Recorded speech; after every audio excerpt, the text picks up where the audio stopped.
Shalom from Jerusalem. I'm Jonathan Hessen, and this is TV7's Editor's Note. And in today's edition, we have my dear friend and colleague, Mr. Marshall Billingslea, who formerly served as a Assistant Secretary of the Department of War today, as it's called, for Special Operations, an Assistant Secretary of the Treasury, Assistant Secretary General of NATO, currently a Senior Fellow at Hudson Institute, and we can go on, but we don't have time for all of your past positions and your future positions, God willing, in the service of the United States and Western civilization at large, if I may put it that way. Mr. Billingslea, it's a pleasure having you. It's great to be with you again, Jonathan.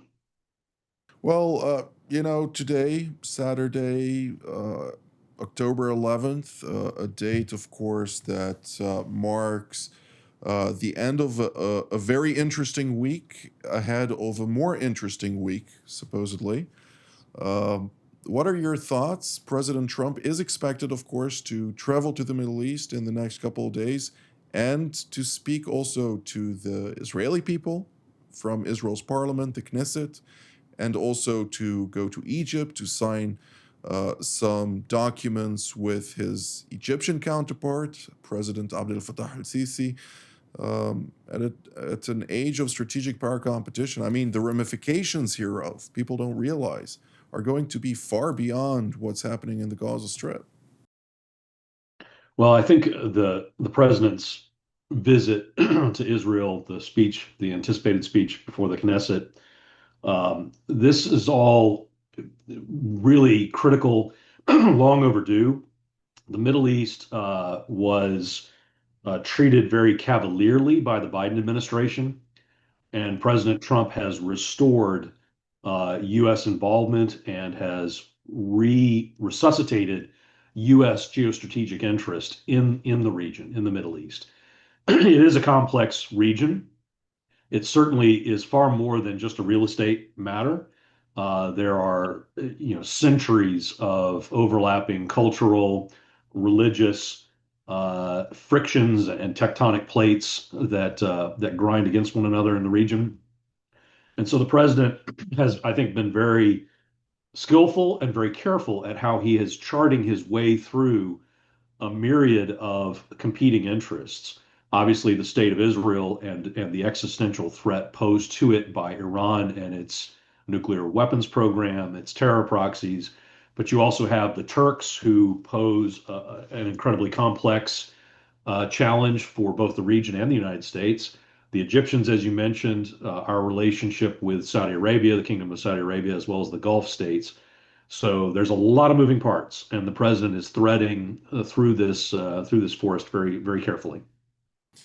A clash of civilizations, as Huntington has articulated in his masterful book, ahead of its Indeed. time, if I may. Indeed. That's note. Precisely what I was alluding to. And Right. Turkey, of course, identified by Samuel Huntington as one of those fault lines. Well, in his book, if we take it as a point of reference, he does speak about this web, right? And the complexities of the various intricacies related to those various civilizations trying to compete with one another.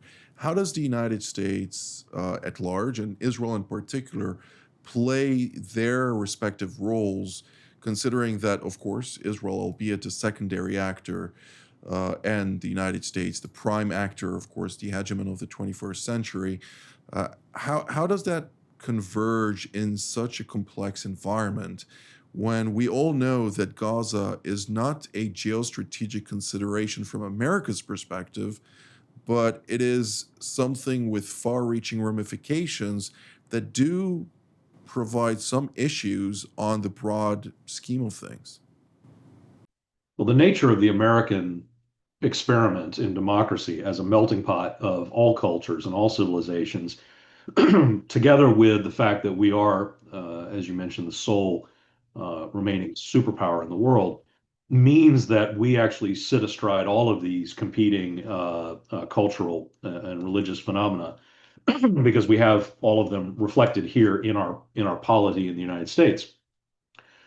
When it comes to Gaza, there is both the narrow, very, very important matter of the 20-point plan, the hope, the intention, the expectation that Hamas, regardless of being a terrorist organization, that they will follow through and release the 20 remaining live hostages as well as the bodies of the 28 others. But Gaza, in and of itself, and restoration of a ceasefire and a pullback and some form of durable peace is critical to unlocking a number of the other key variables in the region. And here I'm speaking specifically of the normalization, the expansion of the Abraham Accords to include Saudi Arabia, and all of the enormous economic and geopolitical potential that that would allow. So very, very critical for both the state of Israel as well as the United States. Indeed.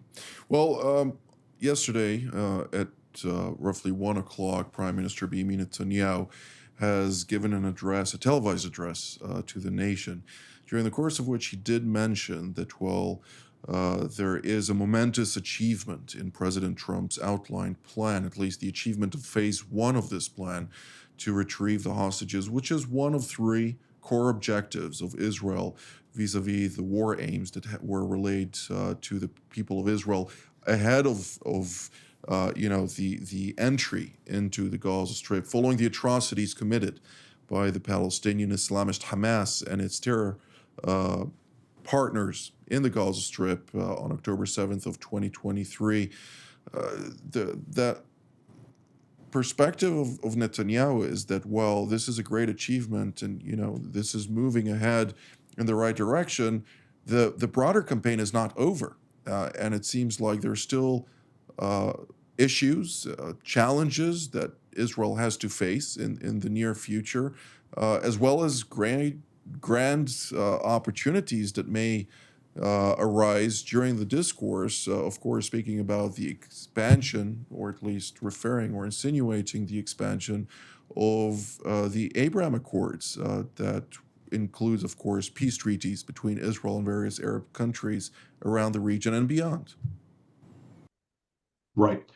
Well, it's to this end that I'm very pleased that we now see the President of the United States' son-in-law, Jared Kushner, resuming the role that he played in the first administration, because Jared has got the necessary skills, he's got the intellect, he's got the all of the right tools in the toolbox to help again further expand the Abraham Accords. So his reemergence, I think, is an extremely positive development.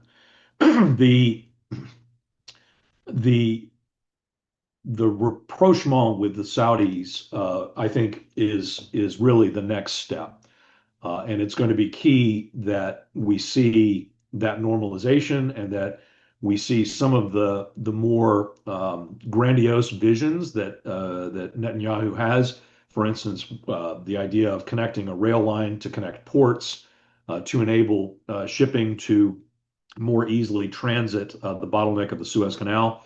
These are the kinds of economic developments in the region that I think would bear enormous fruit if we could make them happen.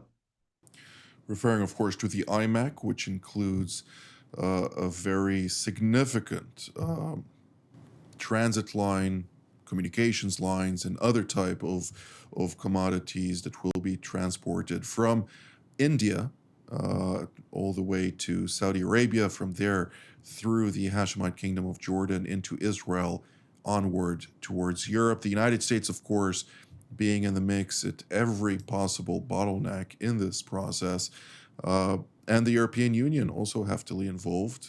Do you see this starting to form during the next 3 remaining years of this Trump administration?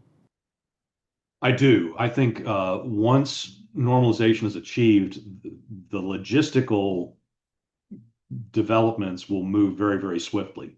It's really in everyone's interest. Obviously, Jordan has a struggling economy, really not an enormous number of natural resources that they can draw upon. So the transit concept, I think, should be very, very attractive to them. and likewise with the Saudis. The Suez is a major transit point for all of the goods coming from Asia into Europe, principally. The U.S. receives obviously all of most of our Asian goods come the other direction across the Pacific. So this also will, I think, have enormous positive economic consequences for our European allies. You know, but if I shift back to Gaza, I to borrow a biblical analogy, I always believe in the potential for conversion on the road to Damascus. And one hopes that Hamas and its terrorist members do, in fact, lay down arms and see the error of their ways and commit to a peaceful transition.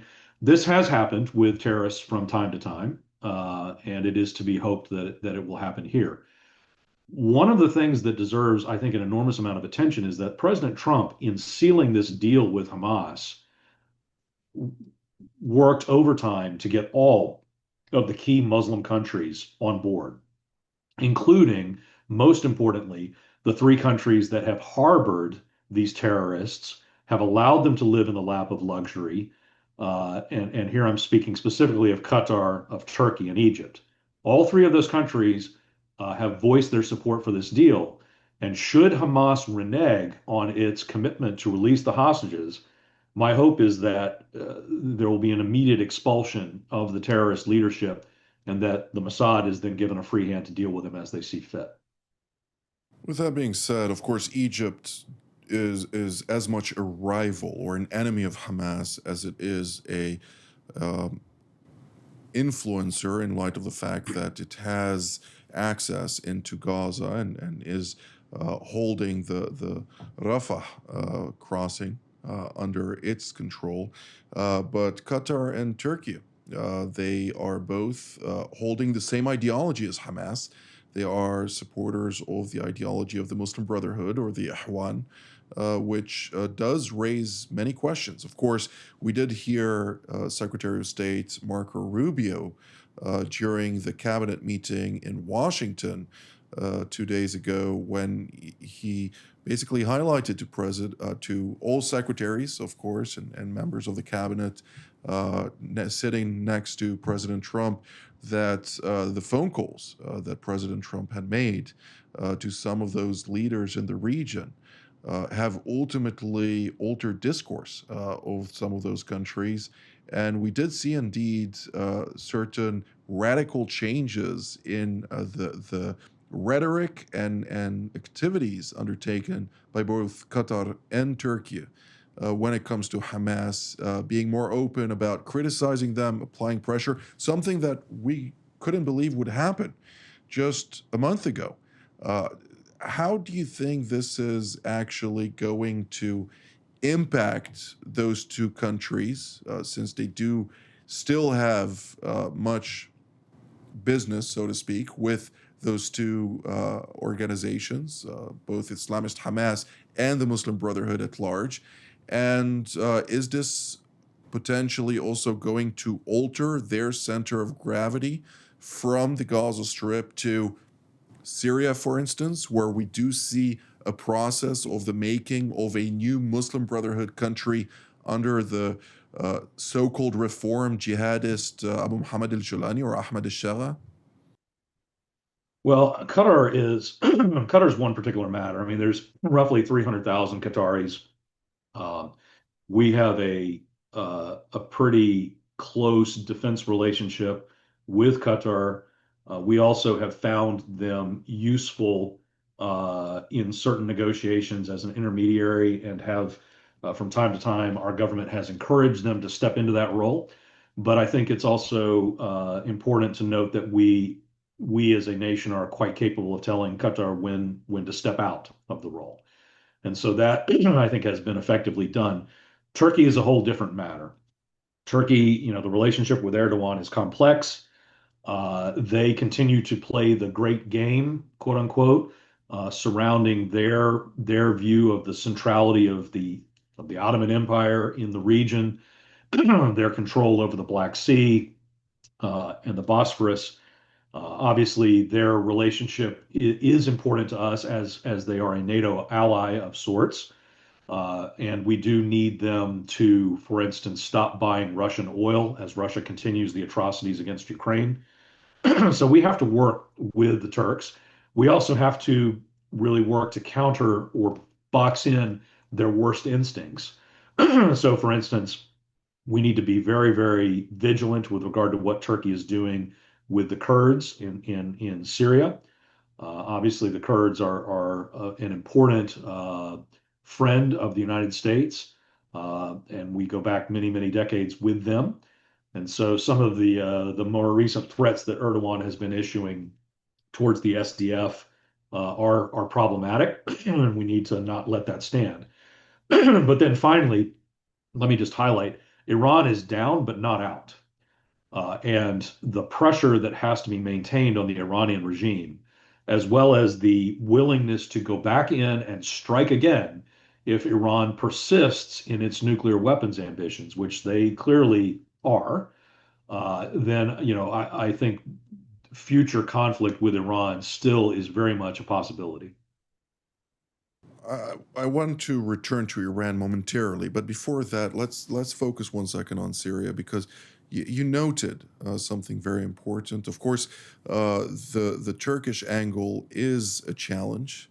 They are being courted by the Chinese quite heftily, and if they continue to pursue their strategic autonomy at a time when their economy is at really a bad situation, facing very, very strong inflation to levels that have been seen in the early 90s, pretty much. Uh, right now, what can be done in order to dissuade Turkey from pursuing that discourse vis-a-vis the Kurds?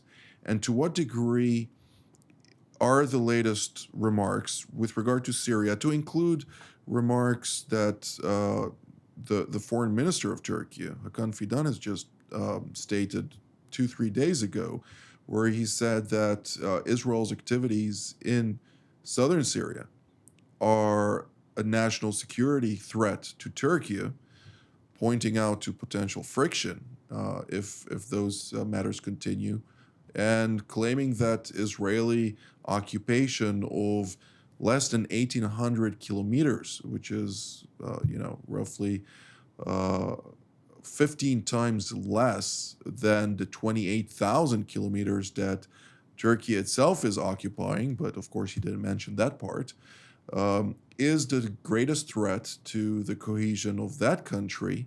It seems like things are forming in Israel's northern front of that are not spelling a lot of positivity for the future.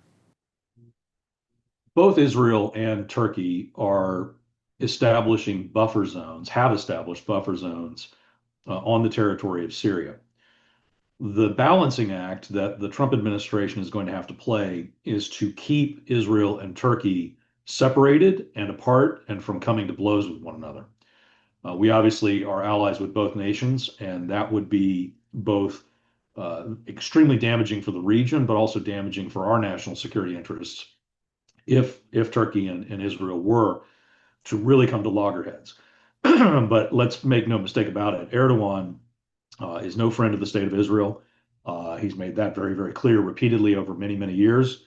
And he has continued to foment discord and to push a very anti-Semitic, anti-Israeli line. And that's really beyond the pale. And the United States needs to use the leverage. And we do have leverage with the Turks, and we need to use it to really tamp this down. Indeed. Well, let's direct our attention also to Iran. As you mentioned, Iran is not out of the game, so to speak.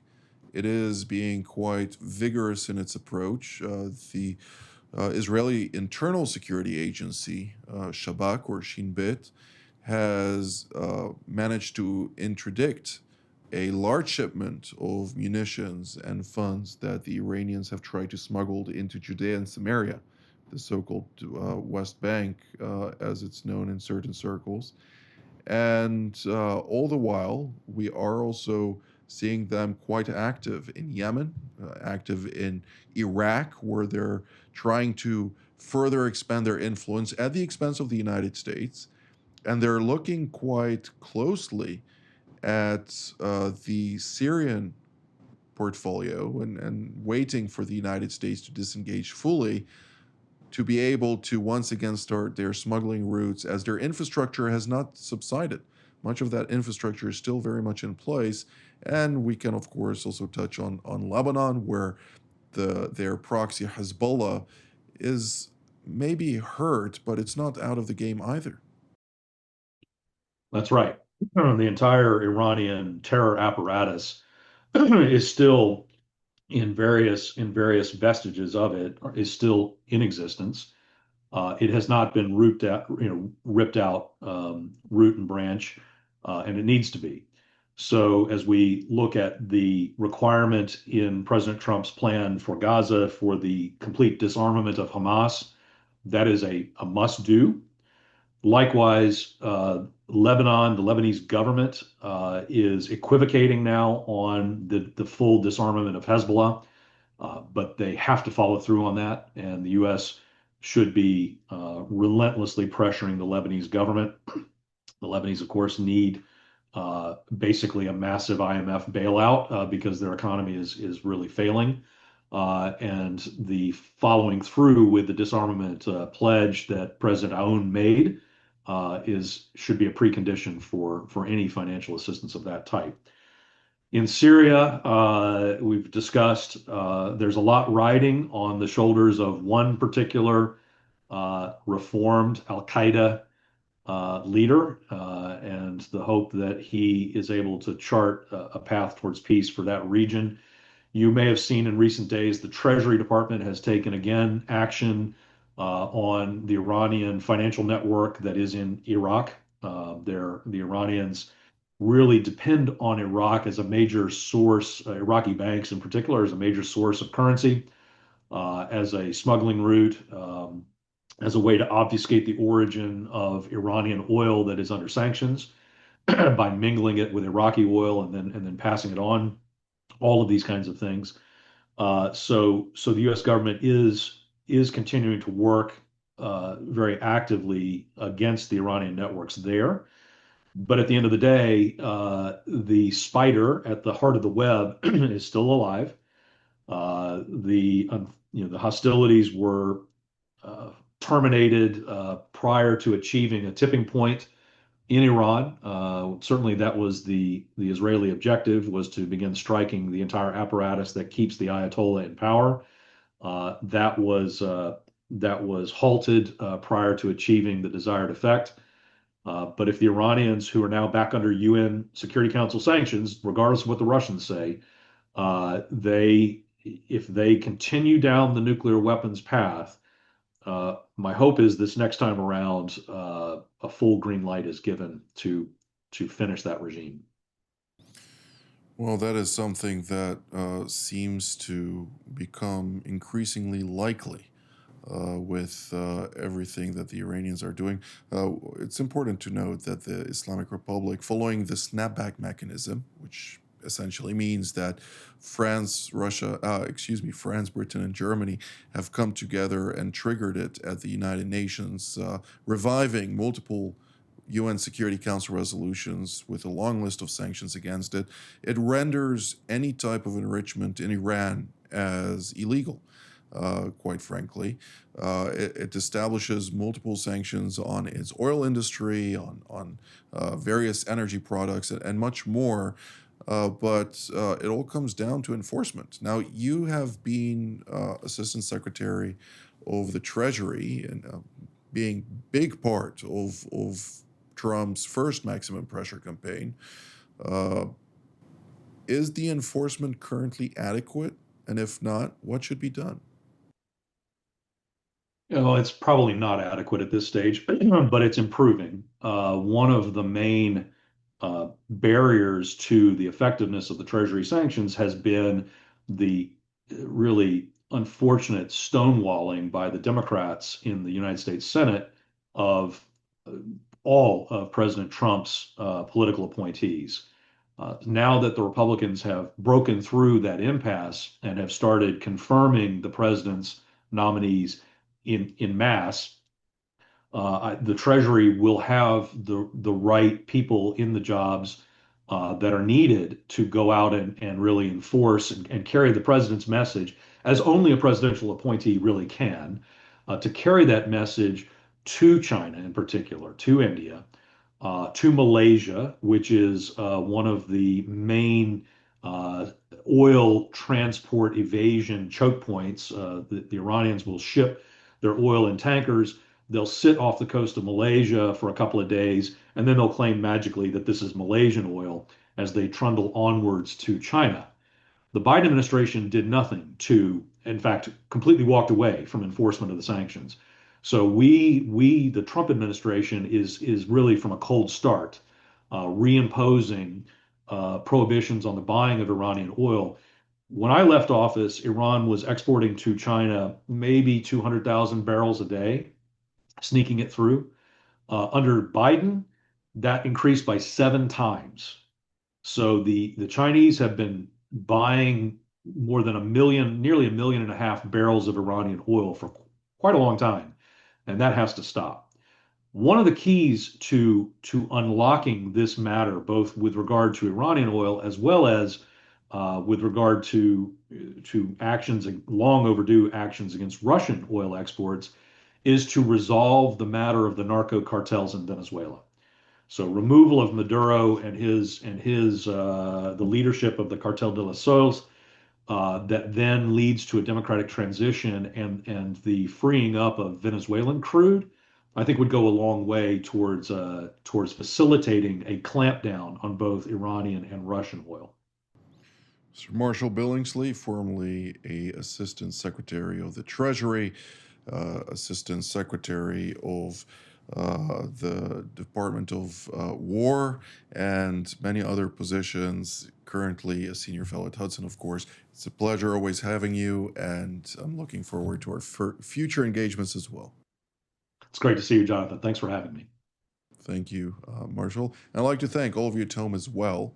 Until our next edition from here in Jerusalem. Shalom.